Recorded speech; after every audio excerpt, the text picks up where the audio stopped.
നമ്മളുടെ വരുമാനം എത്ര തന്നെ ആയാലും നമ്മൾ സേവ് ചെയ്യുക എന്നുള്ളൊരു ശീലം കൊണ്ടുവരേണ്ടത് വളരെ പ്രധാനപ്പെട്ടൊരു കാര്യമാണ്. ഒരു വർഷത്തിൽ 1,00,000 രൂപ എങ്ങനെ സേവ് ചെയ്യാമെന്നാണ് ഇന്ന് പറയുന്നത്. Hi, welcome to feel good moms. നിങ്ങൾ ആദ്യമായിട്ടാണ് ചാനൽ കാണുന്നതെങ്കിൽ സബ്സ്ക്രൈബ് ചെയ്യാനായിട്ട് മറക്കണ്ട. ആദ്യമായിട്ട് നിങ്ങൾ ചെയ്യേണ്ടത് നിങ്ങളുടെ എക്സ്പെൻസുകൾ ട്രാക്ക് ചെയ്യണം. ഓരോ ദിവസവും നിങ്ങൾക്ക് വരുന്ന ചിലവുകൾ ട്രാക്ക് ചെയ്തുകൊണ്ടേയിരിക്കണം. അതായത് അനാവശ്യമായിട്ട് എവിടെയൊക്കെയാണ് ചിലവ് വരുന്നതെന്ന് ഇതുവഴി മനസ്സിലാക്കാനായിട്ട് സാധിക്കും. അങ്ങനെ വരുന്ന അനാവശ്യമായിട്ടുള്ള ചിലവുകൾ കട്ട് ചെയ്തുകൊണ്ട് ആ ഒരു എമൗണ്ട് സേവ് ചെയ്യാനായിട്ട് ഇത് ഹെൽപ്പ് ചെയ്യുന്നു. നമ്മൾ ഓരോ ദിവസവും ഉള്ള എക്സ്പെൻസുകൾ എഴുതി വയ്ക്കുമ്പോൾ നമുക്കറിയാം, നമ്മൾ ചിലപ്പോൾ ഒരുപാടായിട്ട് പുറത്തുനിന്ന് ഫുഡ് കഴിക്കുന്നതായിരിക്കും. അതായിരിക്കും നമുക്ക് ഒരുപാടായിട്ട് എക്സ്പെൻസ് വരുന്നത്. അല്ലെങ്കിൽ വെറുതെ നമ്മൾ ഡ്രസ്സ് എടുക്കുന്ന ഒരു ശീലം ഉണ്ടായിരിക്കും. അപ്പോൾ അതൊക്കെ നമുക്ക് ട്രാക്ക് ചെയ്യുമ്പോൾ അറിയാൻ പറ്റും. അപ്പോൾ നമുക്ക് ആവശ്യമുള്ളതാണെങ്കിൽ മാത്രം വാങ്ങുക, അല്ലാത്തതെല്ലാം നമുക്ക് കട്ട് ചെയ്ത് ആ ഒരു എമൗണ്ട് സേവ് ചെയ്യാനായിട്ട് പറ്റും. Second, birthday, Onam, Christmas, Ramzan, Easter, Deepavali, wedding anniversary എന്നിങ്ങനെ ഒരുപാട് ഫെസ്റ്റിവലുണ്ട് ഇന്ത്യയിൽ ഫെസ്റ്റിവലിനൊന്നും യാതൊരു കുറവുമില്ല.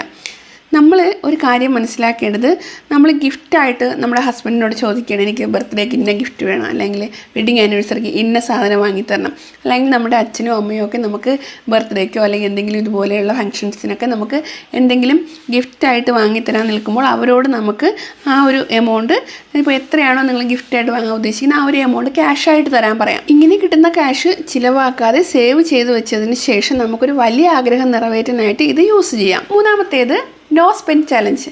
അതായത് ഇപ്പോൾ ഒരു വർഷത്തിൽ ഏതെങ്കിലും ഒരു മാസം നമ്മളുടെ നീഡ്സ് മാത്രം, അതായത് നമുക്ക് ആവശ്യമുള്ള ഗ്രോസറി, വെജിറ്റബിൾസ് അങ്ങനെയുള്ള കാര്യങ്ങൾ നമുക്ക് ആവശ്യമുള്ളത് മാത്രം വാങ്ങിയിട്ട് ബാക്കിയുള്ള അനാവശ്യ ചിലവുകളെല്ലാം കട്ട് ചെയ്യുന്നതിനെയാണ് നോ സ്പെൻഡ് ചലഞ്ച് എന്ന് പറയുന്നത്. ഇപ്പം നമ്മൾ പുറത്തുനിന്ന് ഫുഡ് കഴിക്കുന്നത് നമ്മൾ കംപ്ലീറ്റ് ആയിട്ട് ഒഴിവാകുന്നു. ആ ഒരു മാസം നമ്മൾ മറ്റ് ഡ്രസ്സോ കാര്യങ്ങളോ ഒന്നും തന്നെ വാങ്ങത്തില്ല. സിനിമയ്ക്ക് പോകുന്നവരാണെങ്കിൽ ആ ഒരു മാസം സിനിമയ്ക്ക് പോകുന്നത് കട്ട് ചെയ്യുന്നു. അങ്ങനെ ആണ് നോ സ്പെൻഡ് ചലഞ്ച് എന്ന് പറയുന്നത്. അപ്പോൾ ഒരു മാസം നമ്മളുടെ അനാവശ്യമായിട്ടുള്ള എല്ലാ ചിലവുകളും കട്ട് ചെയ്ത് കഴിഞ്ഞാൽ ആ ഒരു എമൗണ്ട് നമുക്ക് സേവ് ചെയ്യാനായിട്ട് പറ്റും. നോ സ്പെൻഡ് ചലഞ്ച് ഞാൻ സ്റ്റാർട്ട് ചെയ്യുന്ന സമയത്ത് ഞാൻ ആദ്യം ഒരു ആഴ്ച മാത്രം അങ്ങനെ ഒരു കാര്യം ചെയ്ത് നോക്കിയിട്ടുണ്ടായിരുന്നു. അതെനിക്ക് വർക്കൗട്ടായി വന്നതിന് ശേഷം ഞാൻ അതിനെ 2 ആഴ്ച ആക്കി.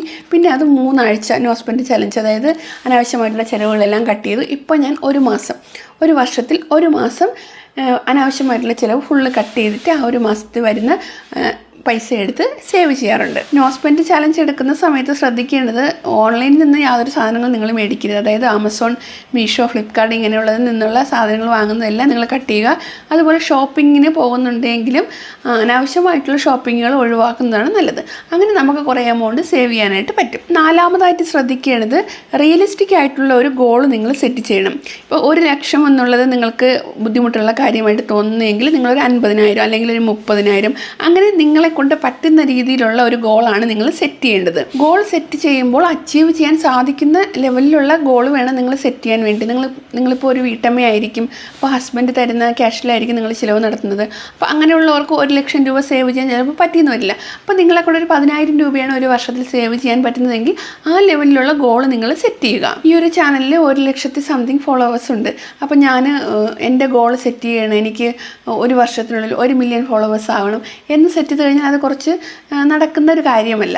അപ്പോൾ ഒരു 2 ലക്ഷം ആണോ അല്ലെങ്കിൽ 3 ലക്ഷം ആണോ അങ്ങനെയൊക്കെ നമ്മൾ ഒരു ഗോൾ സെറ്റ് ചെയ്ത് കഴിഞ്ഞാൽ നമ്മളെ കൊണ്ടത് നിറവേറ്റിയെടുക്കാനായിട്ട് പറ്റും. അപ്പോൾ അതുപോലെ നിങ്ങൾക്ക് അച്ചീവ് ചെയ്യാൻ പറ്റുന്ന ഒരു ഗോൾ വേണം നിങ്ങൾ എപ്പോഴും സെറ്റ് ചെയ്യാൻ വേണ്ടിയിട്ട്. അഞ്ചാമത്തേത്, ഒരു സെക്കൻഡ് ഇൻകം ക്രിയേറ്റ് ചെയ്യുക എന്നതാണ്.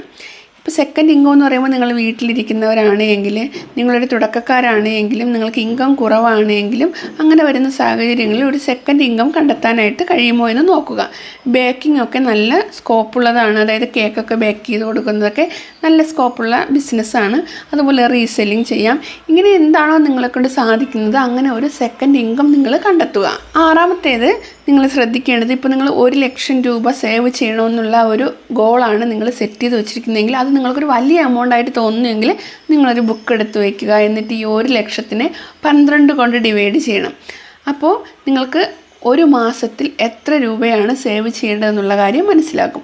ഇപ്പോൾ 8,334 രൂപ ഒരു മാസം നിങ്ങൾ സേവ് ചെയ്ത് വെക്കണം. നെക്സ്റ്റ്, ഒരു വീക്കിൽ എത്ര രൂപയാണ് നമ്മൾ കണ്ടെത്തേണ്ടതെന്ന് നോക്കാം. 8,334-നെ 4 കൊണ്ട് ഡിവൈഡ് ചെയ്യുമ്പോൾ ഒരാഴ്ചയിൽ 2,084 രൂപയാണ് നമ്മൾ കണ്ടെത്തേണ്ടത്. ഇനി ഒരു ദിവസം ഇത് എത്ര രൂപയാണ് നമ്മൾ സേവ് ചെയ്യേണ്ടത് നോക്കിക്കഴിഞ്ഞാൽ 2084 7 കൊണ്ട് ഡിവൈഡ് ചെയ്യുമ്പോൾ 298 രൂപ കിട്ടും. അപ്പോൾ ഒരു ദിവസം 298 രൂപ വെച്ച് മാറ്റി വയ്ക്കണം. അപ്പോൾ ഇത് നിങ്ങളെ കൊണ്ട് സാധിക്കുമോ എന്ന് നോക്കുക. അങ്ങനെയാണ് നമ്മൾ ഒരു ദിവസത്തേക്ക് 298 രൂപ വെച്ച് മാറ്റി വെച്ച് കഴിഞ്ഞാൽ ഒരു വർഷം എത്തുമ്പോൾ നമുക്ക് 1 ലക്ഷം രൂപ സേവ് ചെയ്യാനായിട്ട് പറ്റും. ഇത് 1 ലക്ഷം രൂപയുടെ കാര്യമാണ് പറഞ്ഞത്. ഇനി നിങ്ങൾക്ക് എത്ര രൂപയാണ് ഒരു വർഷം സേവ് ചെയ്യാനായിട്ട് പറ്റുന്നതെന്നുള്ള ഒരു അച്ചീവ് ചെയ്യാൻ പറ്റുന്നൊരു ഗോൾ ഉണ്ടല്ലോ. ഇപ്പോൾ 30,000 ആയിരിക്കാം, അല്ലെങ്കിൽ 50,000 ആയിരിക്കാം. അപ്പോൾ ആ ഒരു നിങ്ങളുടെ ആ ഒരു എമൗണ്ടിനെ ഞാൻ പറഞ്ഞതുപോലെ ഒരു മാസത്തേക്ക് എത്രയാണെന്നും ഒരാഴ്ചയിൽ എത്രയാണെന്നും ഒരു ദിവസത്തിൽ എത്രയാണെന്നും ഡിവൈഡ് ചെയ്ത് കണ്ടുപിടിച്ച് വെക്കുക. അപ്പോൾ നമുക്ക് തോന്നും അയ്യോ നിസ്സാരമല്ലേ, നമുക്ക് ദിവസം ഇത്ര രൂപ മാറ്റാനായിട്ട് വലിയ ബുദ്ധിമുട്ടില്ലല്ലോ എന്ന് തോന്നുന്നു. അത് നമുക്ക് അച്ചീവ് ചെയ്തെടുക്കാനും ഹെൽപ്പ് ചെയ്യും. ഇനി ഒരു വർഷം കൊണ്ട് അല്ലെങ്കിൽ ഒരു മാസം കൊണ്ട് നിങ്ങൾ ഇത്ര സേവ് ചെയ്യുമെന്ന് നിങ്ങളൊരു ഗോൾ സെറ്റ് ചെയ്ത് നിങ്ങൾ ആ ഒരു എമൗണ്ട് സേവ് ചെയ്ത് കഴിഞ്ഞാൽ നിങ്ങൾ ആദ്യമായിട്ട് സേവ് ചെയ്യുന്ന എമൗണ്ട് എത്രയാണോ ആ ഒരു എമൗണ്ട് ഒരു പുതിയ സേവിങ്സ് അക്കൗണ്ട് തുടങ്ങി അതിലിട്ട് വയ്ക്കുക. അതാണ് നിങ്ങളുടെ എമർജൻസി ഫണ്ട്. നിങ്ങൾ ചെറിയ ചെറിയ എമൗണ്ടുകൾ സേവ് ചെയ്യുന്നവരായിരിക്കാം. ഇനി ജീവിതത്തിൽ ആദ്യമായിട്ടാണ് നിങ്ങളൊരു എമൗണ്ട് സേവ് ചെയ്യാനായിട്ട് പോകുന്നവരെങ്കിൽ നിങ്ങൾ ഈ ഒരു കാര്യം മനസ്സിലാക്കുക. ഒരു പുതിയ സേവിങ്സ് അക്കൗണ്ട് തുടങ്ങി നിങ്ങൾ ആദ്യമായിട്ട് ഉണ്ടാക്കുന്ന ഈ ഒരു പൈസ നിങ്ങൾ അതിലേക്ക് മാറ്റി വയ്ക്കണം. കാരണം നമ്മളിപ്പോൾ യൂസ് ചെയ്തുകൊണ്ടിരിക്കുന്ന അക്കൗണ്ടിൽ GPay കാണും, ഫോൺ പേ കാണും.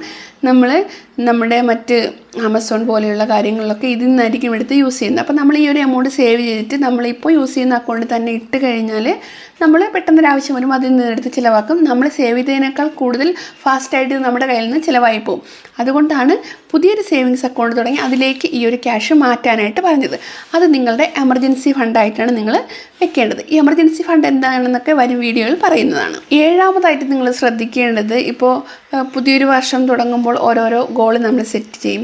ഇപ്പോൾ നിങ്ങൾ ഈ ഒരു വീഡിയോ കേൾക്കുന്നത് ഫെബ്രുവരിയിലാണ്. അപ്പോൾ ഫെബ്രുവരി ആയല്ലോ, ഇനി ഞാൻ ഇന്ന് ഈ വീഡിയോ കേട്ടിനി നെക്സ്റ്റ് ഇയർ ഞാൻ ഒരു ഗോൾ സെറ്റ് ചെയ്യാം, എത്ര എമൗണ്ട് വേണമെന്നുള്ളൊരു ഗോൾ സെറ്റ് ചെയ്യാമെന്നൊക്കെ നിങ്ങൾക്കിപ്പോൾ മനസ്സിൽ തോന്നും. പക്ഷേ നിങ്ങൾ ഈ ഒരു വീഡിയോ എന്നാണോ കേൾക്കുന്നത് നിങ്ങൾ അന്ന് മുതൽ സ്റ്റാർട്ട് ചെയ്യുക. നിങ്ങൾ ഏതൊരു കാര്യം ചെയ്യണമെന്ന് ആഗ്രഹിക്കുന്നു ആ ഒരു കാര്യം സ്റ്റാർട്ട് ചെയ്യാനായിട്ട് നിങ്ങൾ വെയിറ്റ് ചെയ്യരുത്. നമ്മൾ തുടങ്ങി വെച്ച് കഴിഞ്ഞാൽ അത് ഓട്ടോമാറ്റിക്കായിട്ട് നടക്കുന്നതാണ്. സ്റ്റാർട്ട് ചെയ്യുക എന്ന് പറയുന്നത് തന്നെ ഒരു ബിഗ്ഗസ്റ്റ് മോട്ടിവേഷനാണ്. 8ാമത്തേത് സേവിങ്സ് ആയാലും മറ്റ് ഏതൊരു കാര്യമായാലും ഡിസിപ്ലിൻ വേണം, കൺസിസ്റ്റൻസി വേണം, അതിനോടൊരു പാഷൻ വേണം. എങ്കിൽ മാത്രമേ നമുക്ക് തുടർച്ചയായിട്ട് ചെയ്യാൻ പറ്റത്തുള്ളൂ. ഇപ്പോൾ നിങ്ങളൊരു യൂട്യൂബ് ചാനൽ നടത്തുന്ന ആളായിരിക്കാം, അല്ലെങ്കിൽ ഒരു ബിസിനസ് ചെയ്യുന്ന ആളായിരിക്കാം, അല്ലെങ്കിൽ ക്യാഷ് സേവ് ചെയ്യുന്ന കാര്യമായിരിക്കാം. ഇത് എന്ത് കാര്യമായാലും എല്ലാത്തിനും ഒരു ഡിസിപ്ലിൻ ഉണ്ടായിരിക്കണം, കൺസിസ്റ്റൻസി ഉണ്ടായിരിക്കണം, നമുക്ക് അതിനോടൊരു പാഷൻ ഉണ്ടായിരിക്കണം. എങ്കിൽ മാത്രമേ നമ്മൾ ഏതൊരു കാര്യം തുടങ്ങി വെച്ചാലും അത് സക്സസ് ആയിട്ട് മാറത്തുള്ളൂ. പോയിന്റ് നമ്പർ 9, വേഗത്തിൽ ക്യാഷ് ഉണ്ടാക്കണമെന്ന തോന്നൽ വരുമ്പോഴാണ് നമ്മൾ അബദ്ധത്തിൽ പോയി ചാടുന്നത്. അപ്പോൾ ഏതൊരു കാര്യം ക്ഷമയോടെ നമ്മൾ കുറച്ച് നാൾ വെയിറ്റ് ചെയ്ത് കഴിഞ്ഞാൽ അത് അച്ചീവ് ചെയ്തെടുക്കാനായിട്ട് ഒരു വിഷമവും ഉണ്ടാകത്തില്ല. നമുക്കത് പെട്ടെന്ന് തന്നെ നേടിയെടുക്കാനായിട്ട് കഴിയും. പോയിന്റ് നമ്പർ 10, ഈ ഒരു വർഷം നിങ്ങൾ ആഗ്രഹിക്കുന്ന ആ ഒരു എമൗണ്ട് നേടിയെടുക്കാൻ നിങ്ങൾക്ക് കഴിയുമെന്നുള്ള ഒരു വിശ്വാസം നിങ്ങളിൽ ഉണ്ടാകണം. എങ്കിൽ മാത്രമേ അത് സക്സസ് ആയി മാറത്തുള്ളൂ. ചിലർക്ക് ഗോളൊക്കെ സെറ്റ് ചെയ്ത് കഴിഞ്ഞാൽ എന്നെ കൊണ്ട് പറ്റത്തില്ല, അല്ലെങ്കിൽ ഞാൻ ഇനിയിപ്പോൾ എന്താണ് ചെയ്യേണ്ടത്, അങ്ങനെയൊക്കെയുള്ള ഒരു ചിന്താഗതി വരും. നടക്കൂല ഇങ്ങനെയൊക്കെ ചിന്തിക്കുന്ന ആ ഒരു പ്രവണത ഉണ്ടെങ്കിൽ അത് കൃത്യമായിട്ട് നിങ്ങൾ മാറ്റണം. നമുക്ക് അങ്ങനെ ഒരു ചിന്ത വന്നാൽ തന്നെ നമുക്കത് കണ്ടിന്യൂസ് ആയിട്ട് ചെയ്തുകൊണ്ട് പോകാനായിട്ട് പറ്റത്തില്ല. നിങ്ങൾ ആഗ്രഹിക്കുന്ന ആ ഒരു എമൗണ്ട് നിങ്ങൾക്ക് നേടിയെടുക്കാനായിട്ട് ഈ 10 കാര്യങ്ങളാണ് നിങ്ങളെ ഹെൽപ്പ് ചെയ്യുന്നത്. ഇപ്പോൾ നിങ്ങൾ സെറ്റ് ചെയ്തിരിക്കുന്ന ഗോളിൽ എത്ര എമൗണ്ട് ആയാലും നിങ്ങൾക്കത് നേടിയെടുക്കണമെങ്കിൽ നിങ്ങൾ ഈ പറഞ്ഞ കാര്യങ്ങളാണ് ഫോളോ ചെയ്യേണ്ടത്. അപ്പോൾ 1 ലക്ഷം എന്നുള്ള ഗോളിലേക്കാണ് നിങ്ങൾ എത്തുന്നതെങ്കിൽ നിങ്ങൾക്ക് ആ ഒരു ഗോൾ വേഗത്തിൽ തന്നെ അച്ചീവ് ചെയ്യാനായിട്ട് സാധിക്കുന്നതാണ്. അപ്പോൾ നിങ്ങൾ ഈ പറഞ്ഞ കാര്യങ്ങൾ കൃത്യമായിട്ട് ഫോളോ ചെയ്യുക. ഈ ഒരു വീഡിയോ നിങ്ങൾക്ക് യൂസ്ഫുൾ ആയിട്ടുണ്ടെങ്കിൽ ലൈക്ക് ചെയ്യാനും ഷെയർ ചെയ്യാനും സബ്സ്ക്രൈബ് ചെയ്യാനും മറക്കണ്ട. നെക്സ്റ്റ് പുതിയ വീഡിയോയുമായിട്ട് വേറൊരു ദിവസം കാണാം. താങ്ക്